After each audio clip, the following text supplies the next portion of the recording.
Good morning. आज मैं फिर एक नई क्लास के साथ में आपके सामने हूँ। आज का जो हमारा टॉपिक है वो है कक्षा 12 की हिस्ट्री का टॉपिक। हमें भारतीय इतिहास की जानकारी के स्रोतों में हम धार्मिक साहित्य पढ़ रहे हैं और धार्मिक साहित्य में आज बौद्ध साहित्य पढ़ेंगे और बौद्ध साहित्य के अंदर देखते हैं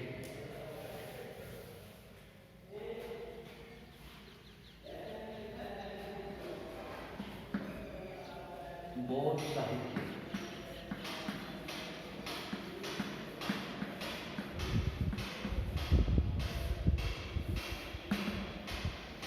भारतीय इतिहास की जानकारी के साहित्यिक स्रोतों में बौद्ध जो साहित्य है उससे भी हमें महत्वपूर्ण जानकारी प्राप्त होती है।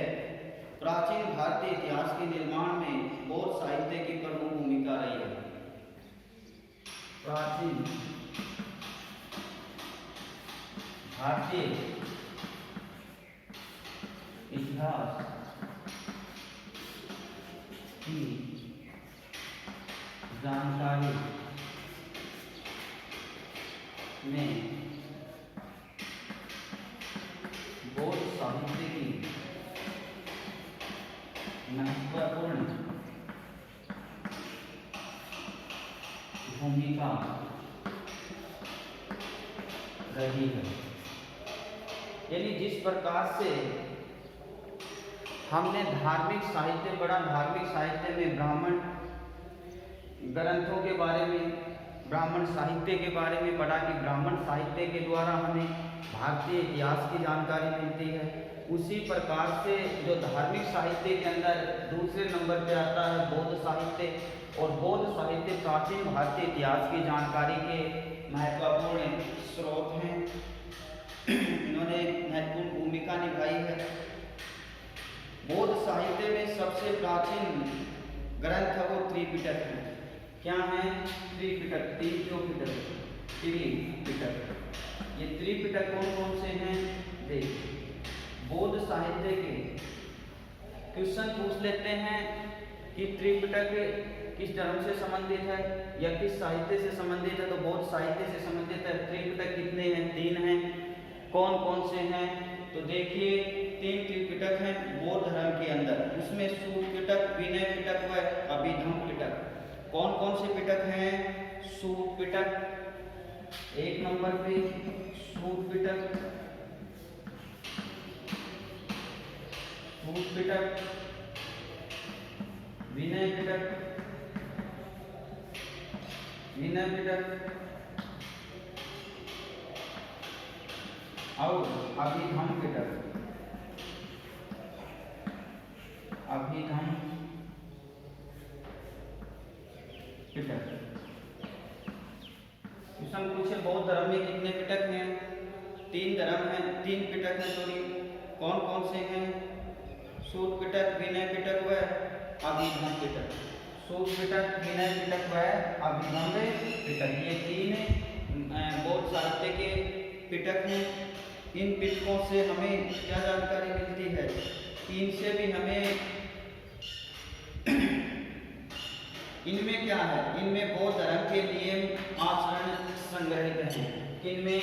त्रिपिटकों के अंदर बौद्ध धर्म के नियम आचरण, बौद्ध धर्म के नियम आचरण क्या है? संग्रहित हैं। तो देखिए,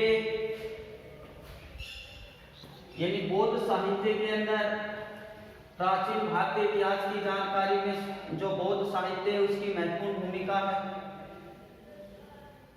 बौद्ध साहित्य या भारतीय इतिहास की जानकारी के में जो बौद्ध साहित्य के जो त्रिपिटक हैं उनका भी महत्वपूर्ण योगदान है। त्रिपिटक यानी 3 पिटक हैं, जिसमें बौद्ध धर्म के नियम आचरण, जो बौद्ध भिक्षु हैं, भिक्षुणियां हैं, उनके व्यवहार, उनके आचरण, उनके नियम, पूजा पद्धतियां वगैरह का उल्लेख मिलता है। ये 3 है, सूत पिटक, विनय पिटक और अभिधम पिटक। क्वेश्चन पूछ लेते हैं तो विशेष रूप से इसको ध्यान में रखना है। बौद्ध ग्रंथों में दूसरा महत्वपूर्ण योगदान जातक ग्रंथों का है, यानी पहला महत्वपूर्ण योगदान त्रिपिटकों का है और दूसरा जो योगदान है वो है जातक ग्रंथों का। किसका? जातक ग्रंथों का। जातक ग्रंथ देखो, इससे क्या अभिप्राय है, इसमें क्या संग्रहित है, क्या समाहित है। देखिए, इनमें गौतम बुद्ध के पूर्व जन्मों की कथाओं की, यानी गौतम बुद्ध के पूर्व जन्म जातक कथाएं, जातक ग्रंथ,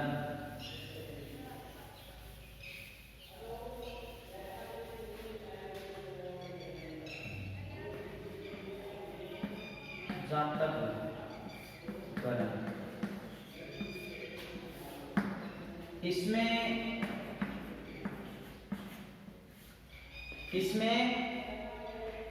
जातक ग्रंथों के अंदर क्या है, इसमें गौतम बुद्ध के पूर्व जन्म की कथाओं, गौतम बुद्ध के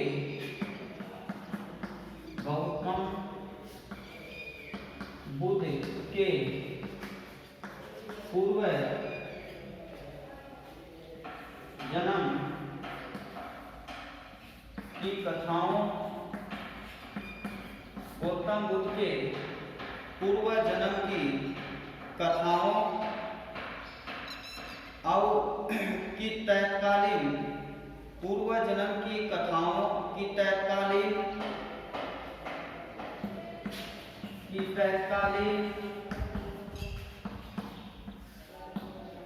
सामाजिक,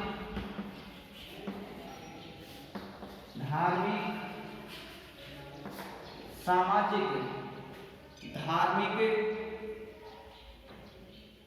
व आर्थिक पक्षों की जानकारी मिलती है। वह आर्थिक पक्षों की जानकारी मिलती है। समझ में आई इतनी बात?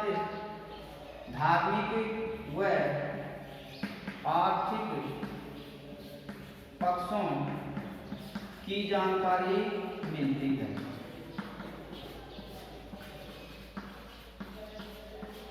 जानकारी मिलती है। इतनी बात समझ में आई कि जातक ग्रंथ क्या है। क्वेश्चन पूछ लेते हैं, जातक ग्रंथों का संबंध किससे है।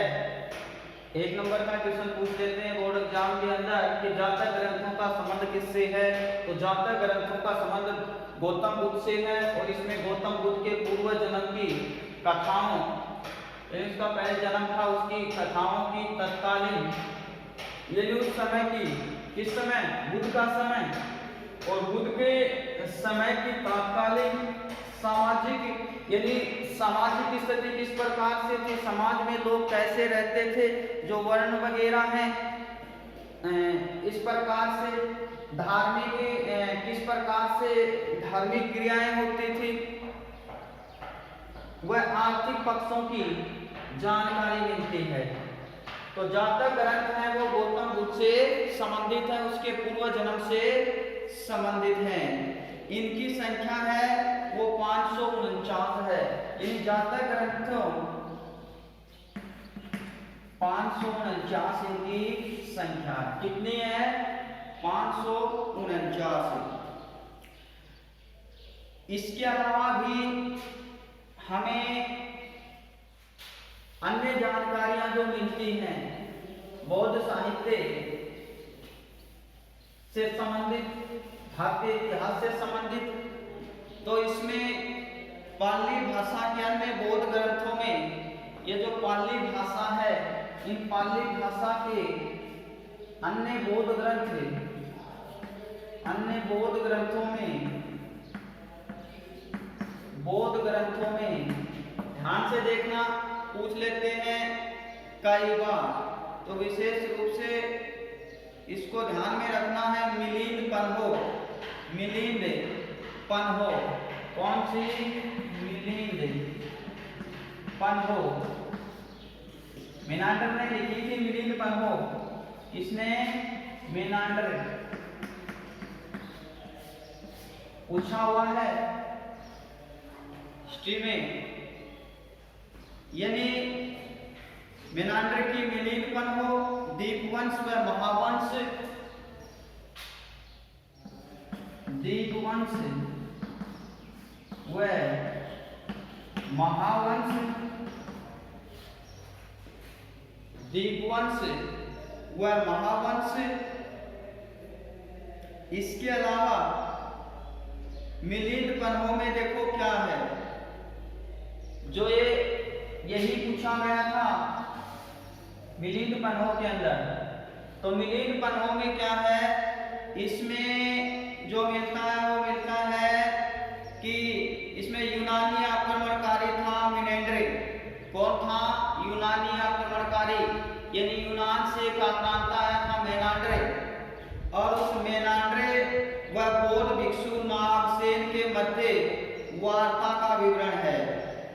ठीक है ना, कि यूनानी आक्रांता मेनांड्रे व बौद्ध भिक्षु नागसेन, मेनांड्रे व नागसेन ये बौद्ध भिक्षु था। कौन है? नागसेन, बौद्ध भिक्षु नागसेन के मध्य वार्ता है, के मध्य वार्ता का जो विवरण है वो विवरण किससे मिलता है? वो विवरण मिलता है मिलिंद पन्हो बुक से। यही क्वेश्चन पूछा गया था कि मिलिंद पन्हो, या फिर ये पूछा था कि मेनांड्रे व बौद्ध भिक्षु नागसेन के मध्य वार्ता किस ग्रंथ में मिलती है? तो मिलिंद पन्हो में मिलती है। इसके अलावा दीपवंश व महावंश से भी सिंहल द्वीप के इतिहास का वर्णन है। किसका? सिंहल द्वीप के इतिहास का वर्णन है। मेरे विद्यार्थियों, सिंहल द्वीप यानी सिंहल द्वीप अर्थात जो सिंहल द्वीप जो वर्तमान में श्रीलंका है उसको सिंहल द्वीप बोलते हैं। तो दीपवंश व महावंश पुस्तक से किसकी जानकारी मिलती है? सिंहल द्वीप के इतिहास की जानकारी मिलती है। और सिंहल द्वीप में आपको पता है सम्राट अशोक के समय भी बौद्ध धर्म के प्रचार प्रसार के लिए उन्होंने अपने भिक्षु वहां भेजे थे, राजदूत भेजे थे, अपने पुत्र को भी भेजा था महेंद्र को, और पुत्री संघमित्रा को भी उन्होंने बौद्ध धर्म के प्रचार के लिए श्रीलंका भेजा। तो सिंहल द्वीप का इतिहास है वो दीपवंश व महावंश नामक बौद्ध ग्रंथ से जानकारी मिलती है। पाली भाषा के अलावा संस्कृत भाषा में भी बौद्ध ग्रंथ लिखे गए, कि पाली भाषा में लिखे गए बौद्ध ग्रंथ, इसके अलावा संस्कृत भाषा में भी बौद्ध ग्रंथों की रचना हुई। और संस्कृत भाषा में कौन कौन से बौद्ध ग्रंथ लिखे गए? उसमें महावस्तु ग्रंथ, महावस्तु ग्रंथ, महावस्तु ग्रंथ ये संस्कृत भाषा में लिखा गया। इसमें गौतम बुद्ध के जीवन चरित्र पर आधारित ग्रंथ है। यह गौतम बुद्ध के जीवन चरित्र यानी उसके बचपन से लेकर के और उसका जो सत्कर्म है या उसका इस प्रकार से गृह त्याग किया, इस प्रकार उसने ज्ञान अर्जन किया, उन तमाम जो उसके जीवन से जुड़े हुए जो रहस्यात्मक विषय हैं उनका जो उल्लेख किया गया है वो महावस्तु ग्रंथ में किया गया है, जो कि संस्कृत भाषा में लिखा गया। जबकि ललित विस्तार में लेखक ने, ललित विस्तार है अगला ग्रंथ, ललित विस्तार, ललित विस्तार में किसका उल्लेख मिलता है?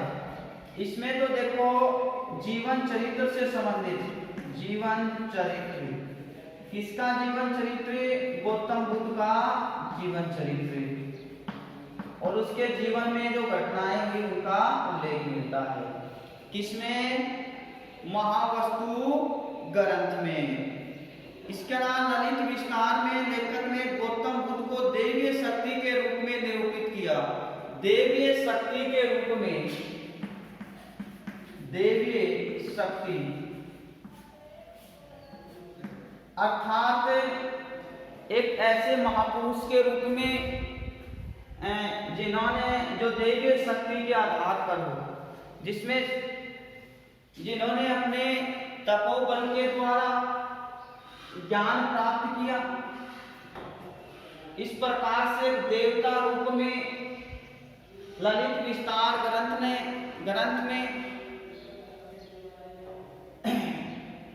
लेखक ने गौतम बुद्ध का चरित्र जो परीक्षण है वो किया और उनके अद्भुत कार्यों से संबंधित जीवन वृत्त अंकित किया। जो उन्होंने अद्भुत अपने जीवन के अंदर जो कार्य किए, उन कार्यों को बड़े रोचक तरीके से यहाँ ललित विस्तार ग्रंथ में संकलित किया गया। मंजूश्री मुकल्प अश्वघोष का बुद्ध चरित्र। इसके अलावा अगला है अश्वघोष। कौन है? अश्वघोष। और अश्वघोष ने कौन सा ग्रंथ लिखा? अश्वघोष ने लिखा बुद्ध चरित्र। कौन सा? बुद्ध चरित्र।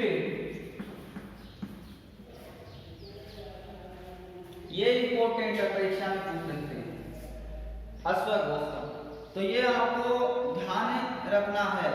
अश्वघोष का बुद्ध चरित्र एवं सोदरानंद काव्य से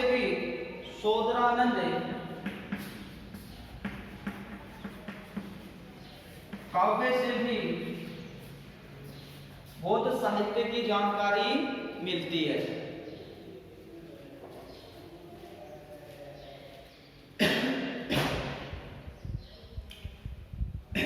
आगे देखते हैं, इनमें गौतम बुद्ध के जीवन चरित्र शिक्षाओं की जानकारी मिलती है। इन दोनों ग्रंथों से भी अश्वघोष का बुद्ध चरित्र व सोदरानंद जो काव्य है उससे भी इसके जीवन चरित्र व इनकी शिक्षाएं, किस प्रकार इन्होंने शिक्षाएं ग्रहण की थी, उन शिक्षाओं का जो वर्णन है, विवरण है, उल्लेख है, वो इन ग्रंथों के माध्यम से मिलता है। तो ये भी ऐतिहासिक ग्रंथ हैं। मध्य व पश्चिमी एशिया, यानी मध्य व पश्चिमी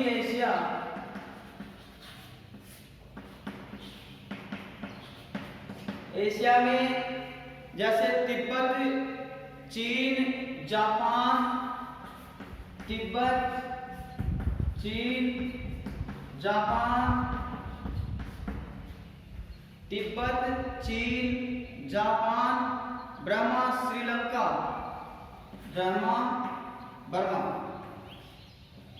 बर्मा, श्रीलंका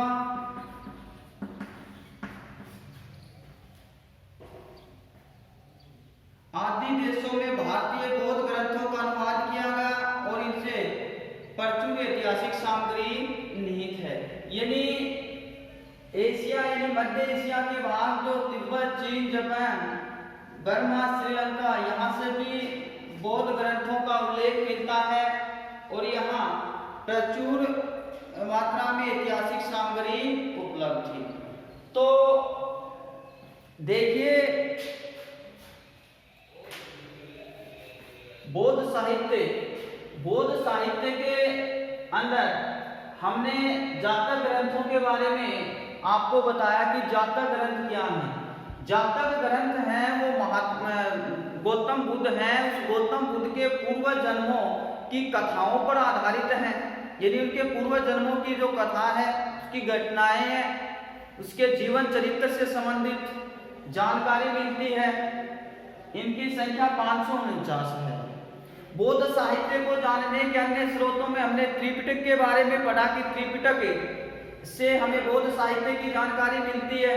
त्रिपिटक में हमने सूत पिटक, विनय पिटक और अभिधम पिटक के बारे में यहाँ चर्चा की। तो इसके अलावा हमने जो पाली भाषा के अन्य बौद्ध ग्रंथ देखे, उनमें सबसे महत्वपूर्ण मिलिंद पन्हो अर्थात मिलिंद पन्हो यूनानी जो आक्रमण करता था मेनेंड्रे, और उस मेनेंड्रे ने लिखा था मिलिंद पन्हो। इसमें क्या है मिलिंद पन्हो के अंदर? तो मिलिंद पन्हो में यूनानी आक्रमणकारी मेनेंड्रे वह बौद्ध भिक्षु नागसेन के बीच जो वार्ता हुई थी, उस वार्ता का विवरण मिलता है।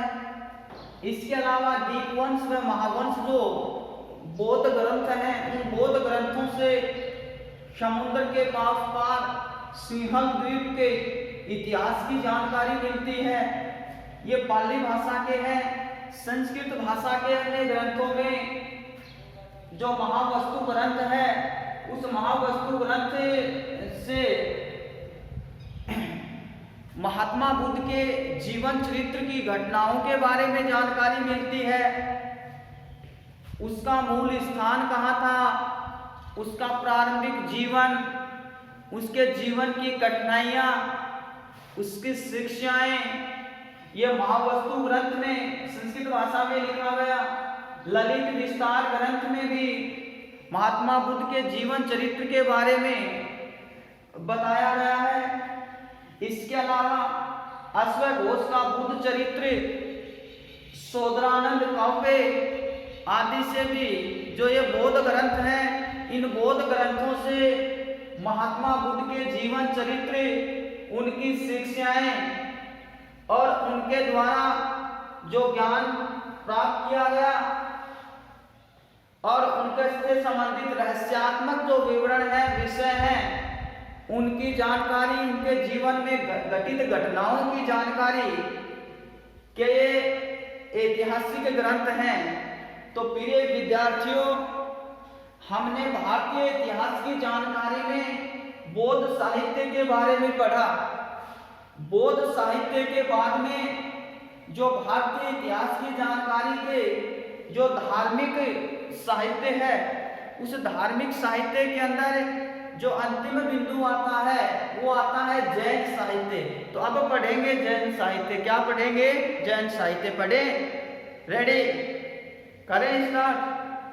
प्रिपेयर हो ना? सोच लो, इधर उधर नहीं होना। पढ़ते हैं।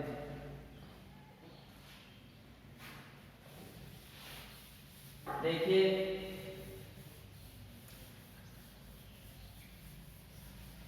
जैन साहित्य।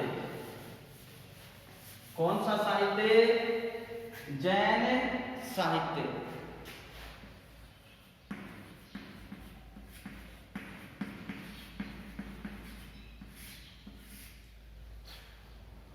किस साहित्य की बात कर रहे हैं? जैन साहित्य। मुझे नहीं दिखाई दे रहा कि आप ध्यान से पढ़ रहे हो ना? हाँ।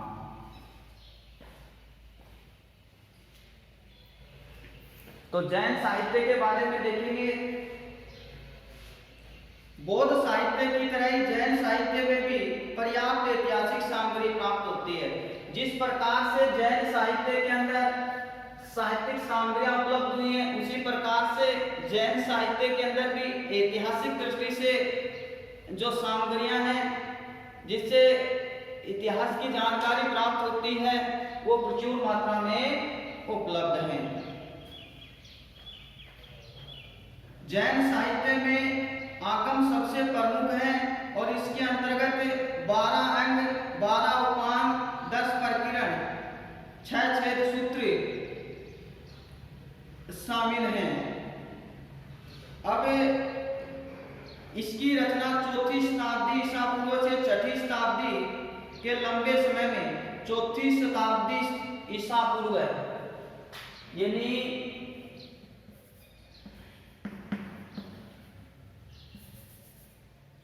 4वीं से 6वीं शताब्दी ईसा पूर्व एक लंबा समय था और उत्तरमियान विभिन्न धार्मिक संगतियों व व्यक्तियों के माध्यम से हुई।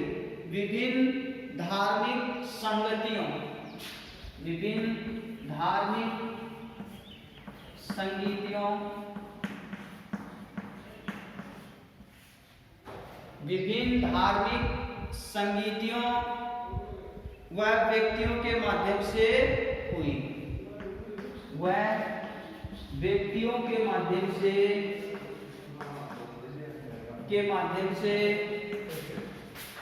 हुई। तो 34 से 36 शताब्दी ईसा पूर्व के मध्य धार्मिक संगतियों व्यक्तियों के माध्यम से जैन साहित्य की रचना हुई। तो जैन साहित्य का बचा हुआ पाठ हम कल पढ़ेंगे। तब तक आप पीछे के वीडियो देखें, आज का वीडियो देखें और पढ़ाई को सुचारू रूप से। Thank you. जय हिंद, जय भारत।